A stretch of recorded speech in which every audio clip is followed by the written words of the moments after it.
Hello, everyone. Welcome back to the BragWorthy Culture Podcast. I am your host, Cassandra Rose, and I am delighted to be joined by Roisin. Roisin, welcome to the podcast.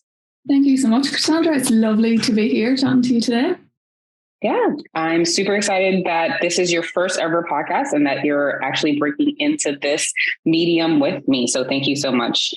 I love listening to the podcast, but first time actually participating in one, so very excited. Yeah, I think this is going to be a great one.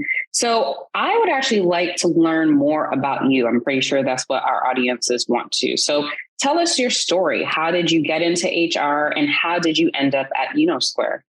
Yeah, sure. So I suppose to take it back, I studied business management at university. It sort of gave me a broad range of all the sort of different business areas. But the one that stood out, and I suppose would always going to stand out, was HR. And the reason I suppose is because my mother actually worked in HR and still works in HR. And I always got that taste when we were doing like work experience for weeks in school. I always used to go to work with her and really enjoy it and really see, Joe, the impact that working in HR can have on people within an organisation. So from that, I went on and I done my undergraduate diploma in human resources, really enjoyed it, started working in education sector, school, and then from there I moved on into like a pharmaceutical industry. So again, different once more. And from that, it led me to Unosquare. So I'm going into my 5th year working at Unosquare. I started probably I'll be coming into my 5th year, yeah. And when I joined, I was the human resource manager in the UK. We have probably when I joined, there was about 40 employees. And I was the standalone HR rep for there. The Belfast office is our European headquarters for the rest of the company. When I joined, it was so clear to me to see already, Joe, the culture, the sort of family feeling, the excitement that the team there had already built, which was really enjoyable to come into and made it a lot easier for me to join, especially as I was standing alone. From that, I really just had to formalise, I had to standardise and just excel the culture, work on it, build on it, and make it the best I possibly could. And from that, about 2 years later, I was given the opportunity to become the VP of Human Resources to where I am today. And that really means taking all of my knowledge and experience and what I learned from the UK team and making that global, making sure that we are impacting and doing the same sort of policies, procedures, the dynamic is the same across the board. When I started my role as VP HR, it was mainly just working with Mexico and the UK. Now, years on, we have locations in Colombia, in Bolivia, in Argentina, hopefully soon New Zealand, Australia. So it's been a very interesting role. It's been very challenging in a good way. Lots of learning opportunities, lots of learning curves, and also very enjoyable to see and to work with so many different cultures and so many different people. So yeah, that is where I'm at. The last, I suppose, the journey of me from school to VP of HR in Unosquare. Yeah, not only is that exciting, that should be celebrated. One, that you're a legacy HR professional. I don't know too many people when they were in kindergarten who were like, what do you want to be? A firefighter, police officer, HR professional, right? I know. So it's amazing. Yeah, it's not one. I think obviously I had the influence of my mum and seeing her and watching her grow up, which was very nice. I also, don't get me wrong, I had my grandmother who was a nurse. So one day I was a nurse and one day I wanted to work in HR. So I was lucky enough, and I'm very grateful for how lucky I have been over the last number of years and the career and the opportunities that I have. So, yeah. Well, what's exciting about your story as well is that you joined a growing startup. You were able to be internally promoted, which is exciting as well. Tell me about joining, going through the pandemic, coming out the other side and expanding to all these different countries. That must have been fascinating to go from 40 employees and then still scale and grow in such a dynamic and unknown era, and then what is to come today? Yeah, absolutely.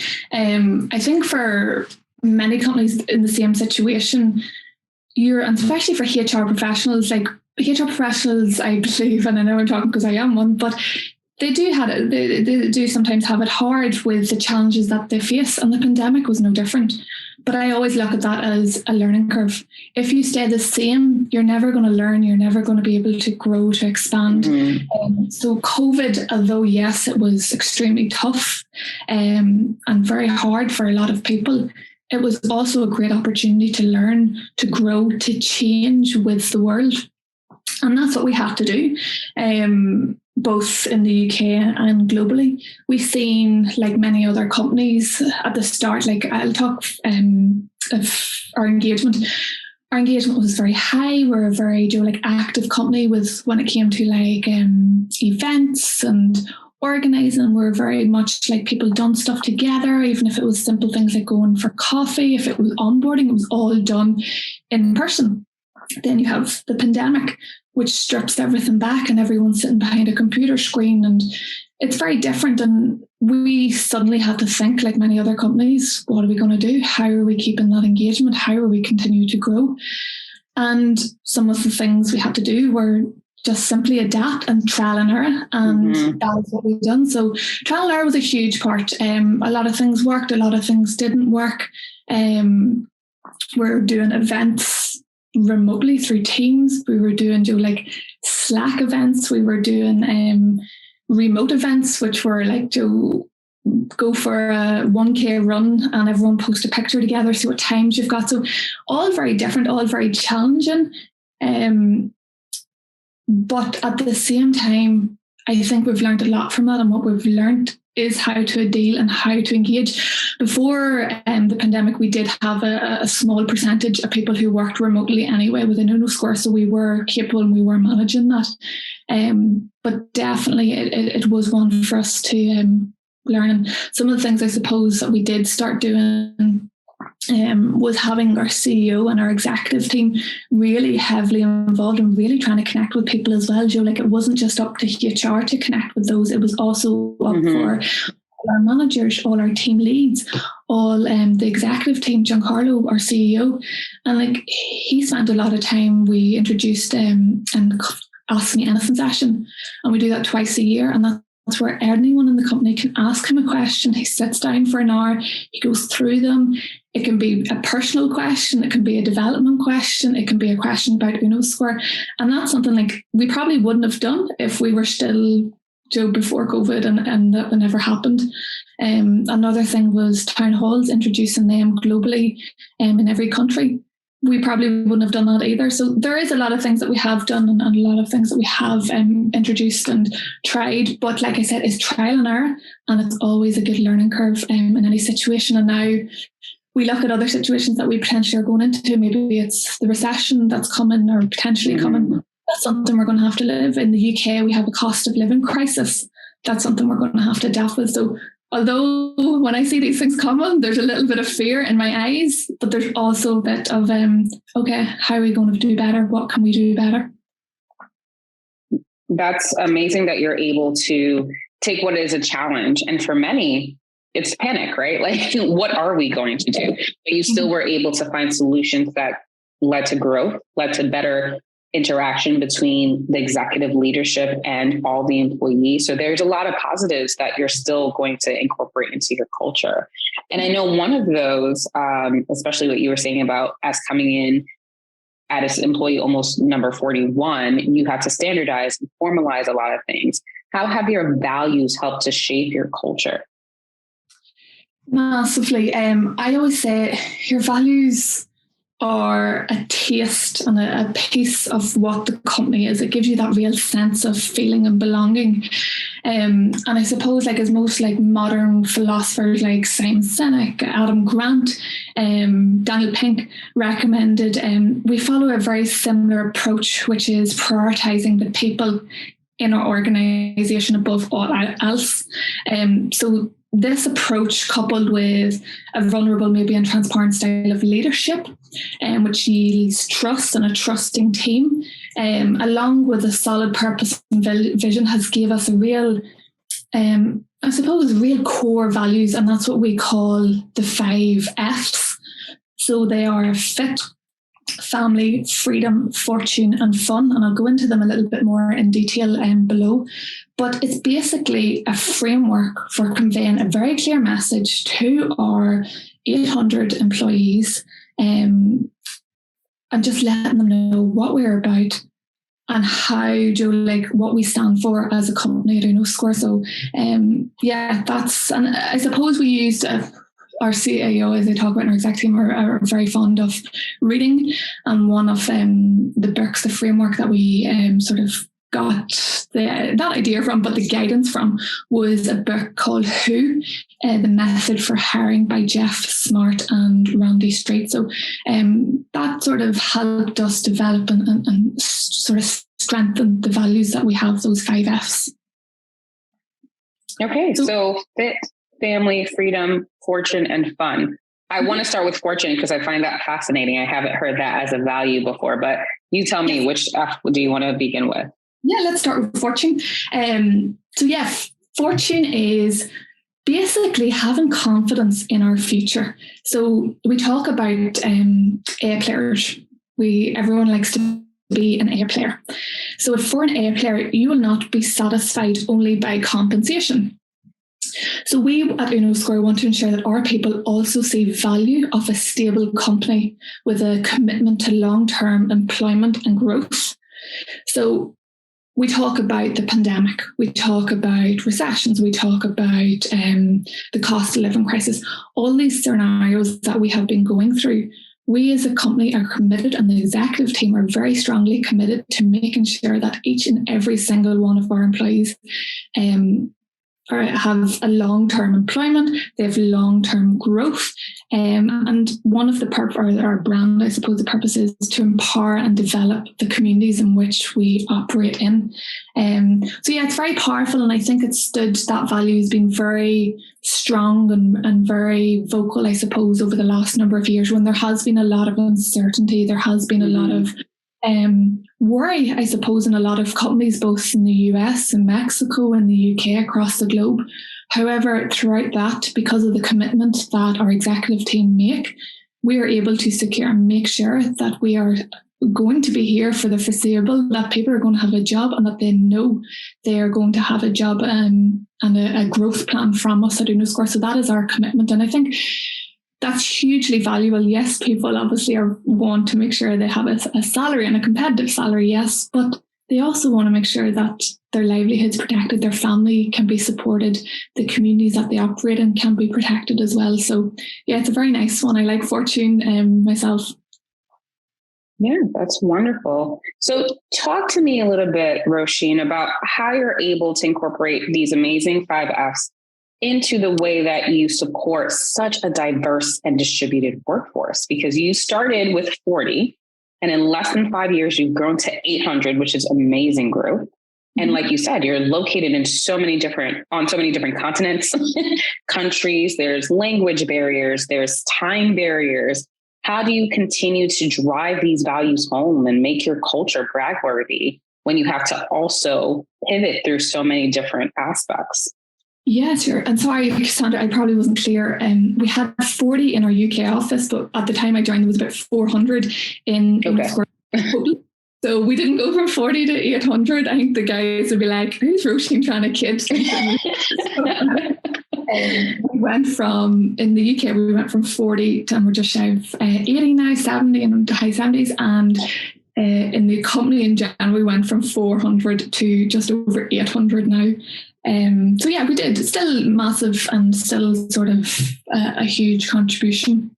But I suppose for us, making sure that it's a priority and making sure it's established across the globe, and I suppose across the different time zones, with the different cultures, with the different nationalities and people that we have, making sure that we had a solid value and purpose was key. Beforehand, yes, we did have our vision, we had our mission, we had our values, but making sure that it is really solid, clear, easy to understand, no matter where you're reading this, who you are reading this, whether you be at very senior manager level or you're coming in as a graduate or a trainee.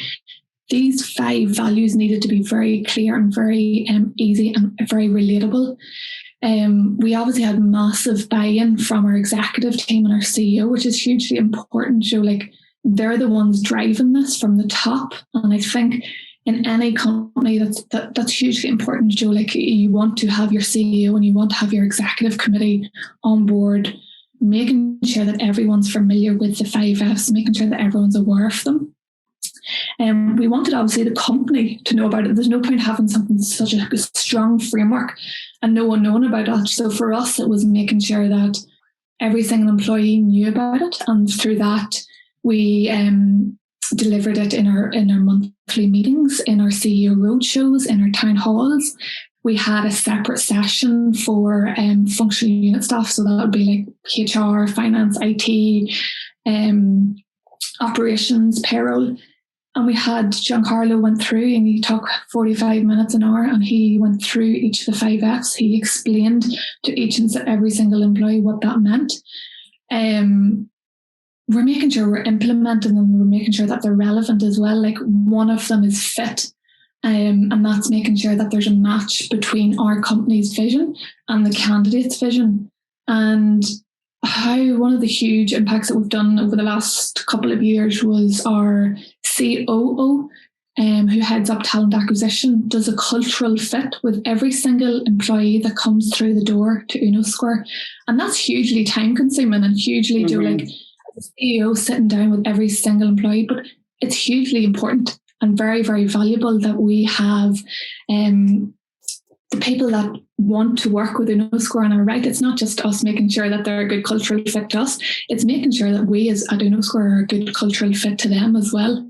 And then I suppose the last thing would just be reviewing and constantly making sure that as we grow and as we change as a company and in the world, that they're always aligning to us. They're always making sense and basically still serving us the purpose of what we see at the company. And that's obviously the team and the executive committee done. The 5 Fs are fairly new over maybe the last 2 years, and that's because things changed. They wanted to solidify it. They wanted to make it stronger. So yeah, that's I hope that makes as an explanation to what you're asking.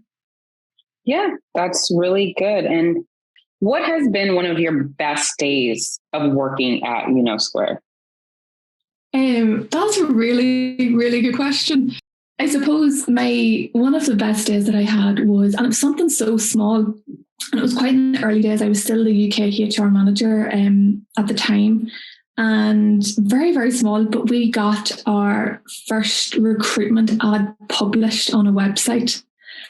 And I remember thinking, like, this was huge for me. Like, it was something so small for maybe every other company, but it was massive for me that we were able to showcase and tell the rest of Belfast and the UK about Unosquare, who we were and what we did. And that's one of probably the early memories that I have of a really good day. Feeling really proud of the company that I'm working for, showcasing it and seeing it on all the websites and the publicists that we posted on. So yeah, something very small, but a very early and very good day to feel proud of the company that I worked in. Yeah, taking what you know to be true of your company and putting out into the world. Yeah. That's every startup dream, right? And being proud of it and seeing it out there. So yeah. It was a very nice feeling, and I remember I printed it out and I stuck it on my board beside me, and I still have it, and it's still up in the office. So yeah, it was a very proud and special moment. Yeah. So as we wrap up our conversation, one of the things that Fringe is really proud of is that we're pioneering lifestyle benefits for employers, things that touch us today in our current season of life that support what we're going through. What do you feel has been a benefit or a perk of your culture that you've been able to offer that globally has resonated or even locally has really made a change?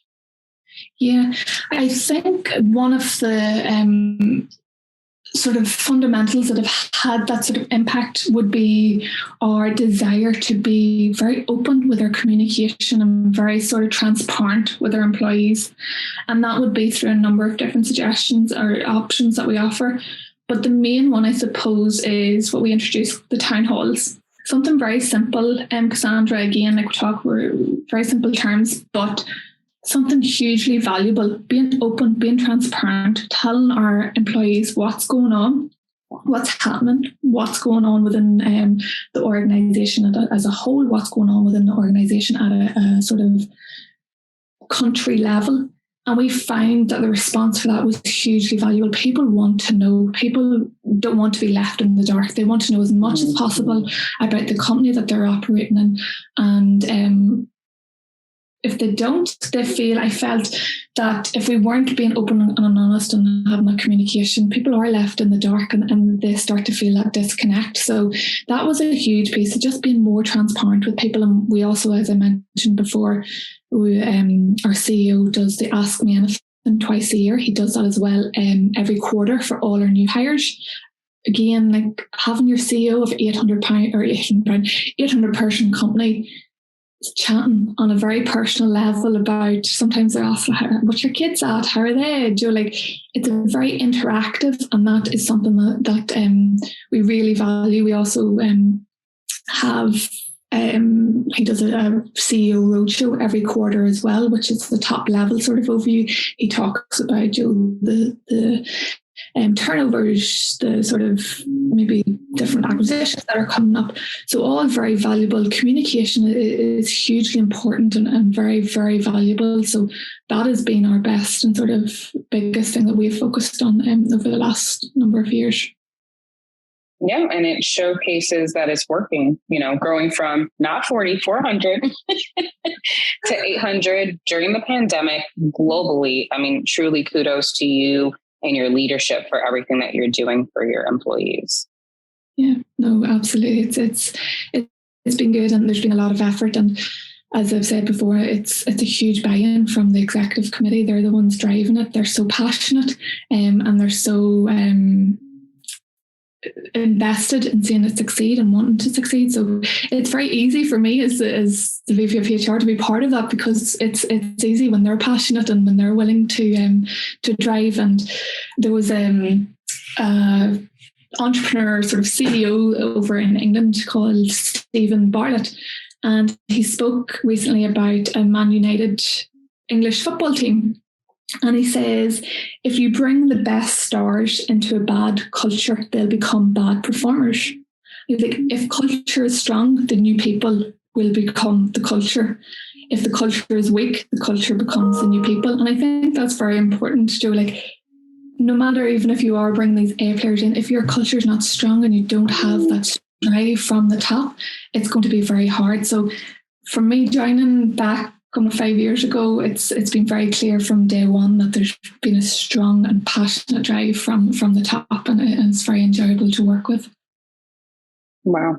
So 2 last questions I have for you. One, I think everyone who's listening to this podcast wants to know, knowing all that you know now, being in a really good place, at a place where I loved what you said before, prioritizing the people. Mm-hmm. What would you say to the Roisin who was like, should I be in HR? Should I be in nursing? What would you go back and say to yourself? I would say always do your passion and what you want to do in life. And I always had a passion of helping people. And that's obviously probably why I had the nurse and I had the HR side. It wasn't until I properly found myself at Unosquare that I found that I was making a positive impact with people. And that's what I love today and why I am so passionate about it. So I would always say, follow your dreams, go for it, give it a chance. You always get knocks, falls. You need to just get back up, brush yourself and learn and take those opportunities as learning. That's all I see it as. Anytime something comes up, COVID, pandemics, anything, you have to just learn from them and grow yourself. So I hope my younger self would listen, but that would be my goal anyway. Fantastic. And if anyone wants to get in contact with you, either to learn more about Unosquare and how that can support their business, or just even to ask you a few more questions, what's the best way to reach out to you? Sure. I have my email address. I don't think it's just roisin.hughes@unosquare.com, or you can find me on LinkedIn. I'm actually Roisin O'Hagan on LinkedIn. I got married last year and I haven't got around to changing the person. So hence why I'm going under two names at the moment. But yes, you can find me Roisin O'Hagan at LinkedIn. So yeah, I'm very open, very willing to chat to anyone who wants to talk about HR. And I think it's very important as well, when I was standing alone at the start, you want to talk to people and you want to build. So if anyone is in that position and wants to build a connection, I'm more than willing to and happy to. Well, thank you so much. And congratulations on your wedding. 1 year in. Actually, this weekend, it's our anniversary on tomorrow or Saturday. So yeah, we're celebrating. So a year later, I still haven't changed everything over. So I think I need to get a shake on. But thank you very much, Cassandra, for chatting and giving me the opportunity to talk about how brilliant I think Unosquare is and how things are within us. Awesome. Thank you so much for your time.